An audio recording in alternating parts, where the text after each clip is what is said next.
Good morning once again. I'm Cheryl Miller. February is Black History Month, and it's a great opportunity to learn more about some of the people of color who had a hand in shaping the future of our nation.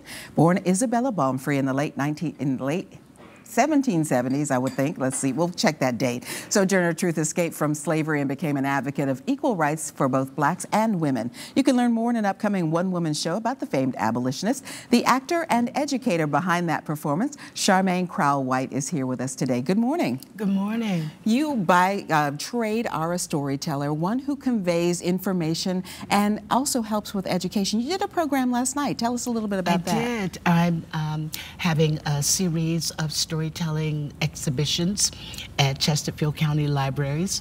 Last night I had the pleasure to be at Clover Hill, and I'm going to be at Enon later in the month, but that's been a grand time. Now you're an educator by trade, but you're a storyteller as well. Talk a little bit about the history of the storyteller, because oral tradition goes back to well before the written tradition, and that's the way we learned about our past initially. Definitely. I'm considered, or have been called, a modern-day griot, and the griot had a very big position in the old African tribes, not only as entertainer and historian, but also as teacher. So that kind of, went along very well with me because I am a teacher. So not unlike Grimm's fairy tales, Aesop's fables, and the moral of the story is, after families would go to the griot's compound, that would be reasoning, and he would talk about the moral of the stories and teach lessons.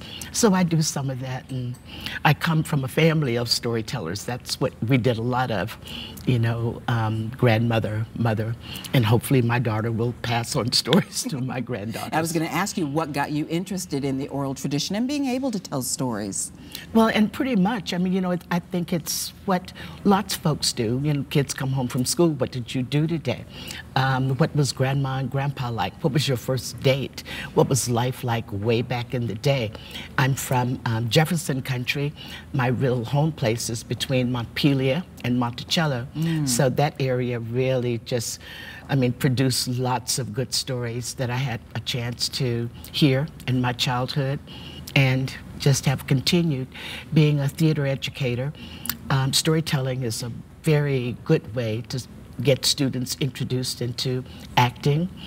And so it's really been a big part of my life and something that I enjoy very, very much. A lot of people do that probably in reading to their children at night. That's kind of the storyteller tradition coming out in them. What's it like looking into the faces of children when you're telling them these stories? Well, last night, we told some animal stories, and a couple of the animal stories did not have a good end. Some children, so big eyes and excitement and engagement, and, the pause for suspense and what's going to happen next. So it's wonderful, and not only children but adults also. Now you have a one-woman show coming up talking about Sojourner Truth, and let's talk a little bit about her history, because she left an autobiography so that we know a little bit more about her life than others of her era. Well, the narratives of Sojourner Truth has been one of my greatest resources. She actually told it. These stories about her life and her experiences to Olive Gilbert, her good friend and abolitionist who traveled with her. Sojourner did not read and write herself, so you really filter through the stories because Olive really had great respect for Sojourner. So, there's enough truth in it that you get it. Also, Sojourner Truth really, she was a slave in New York.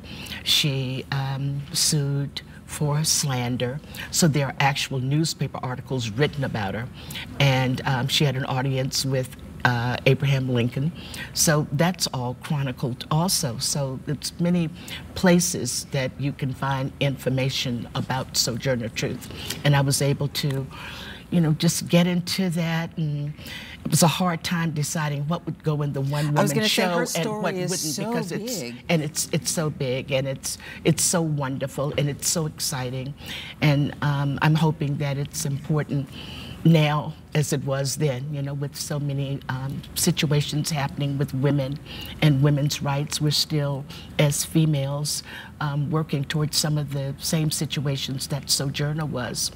But it's a it's a story. It's a longer story than the African folk tales that I tell, but it's an awesome story and an inspiring story of a woman who did so many great things in the time that she lived. I mean, the recruiting of Union soldiers and, you know, working for women's rights, being a nurse at Freedman's Village. I mean, really determined that she was going to help Abraham Lincoln straighten up America. So I'm excited and just always hoping that I can do credit to such a fantastic and wonderful woman. Well, I'm sure that your story is full and colorful, and let's tell people where they can see you tell it. You can see Charmaine Crowell-White as Sojourner Truth tomorrow at Pamplin Historical Park at 2 o'clock, and then on Saturday, February 24th at Enon Public Library at 1:30. We'll post all the details on our website by late this afternoon. Just visit WTVR.com/VTM. Thank you so much for coming in today. Thank you for having me. You're very welcome.